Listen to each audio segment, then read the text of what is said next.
untuk bersikap adil, untuk tidak ini. Kami dari menyampaikan aspirasi rakyat Aceh, aspirasi rakyat Aceh yang sudah dipanggil para gubernur, para koruptor yang terjadi di Aceh terkait kapal Aceh Hebat 1, 2, dan 3. Namun sudah dipanggil, tidak ditetapkan. Kita juga menilai KPK hari ini mandul. Hidup mahasiswa, hidup rakyat Indonesia, hidup rakyat Indonesia. Kita perlu mengirimkan obat kuat terhadap KPK. Kita menganggap KPK itu lemah.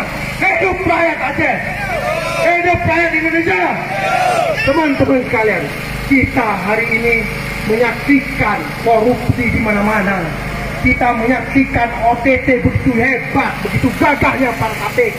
Entah itu pesanan dari manakah. Kita sebagai putra bangsa, sebagai mahasiswa, sebagai penerus bangsa, kita tidak boleh menutup mata melihat beliau di depan mata kita.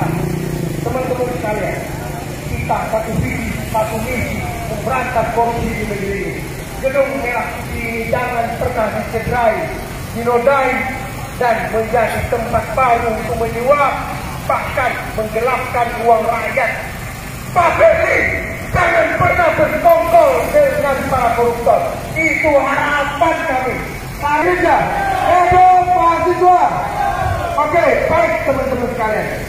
Pada hari ini sudah cukup sampai di sini orasi dari saya. Saya ucapkan wabarakatuh. Hidup rakyat, hidup mahasiswa. Tangkap para koruptor, tangkap koruptor. Oke, tetap semangat teman-teman. Kita akan aksi sejak Senin kembali ke KPK agar KPK jangan lemah. Kita kirim obat kuat yang ke depan biar KPK kuat, bukan kuat ngeceknya ya, kuat menangkap para koruptor. Oke, baik. Assalamualaikum warahmatullahi wabarakatuh. Dalam aksi nomor berterima institusi kepolisian Republik Indonesia karena telah mengawal aksi kami dari pagi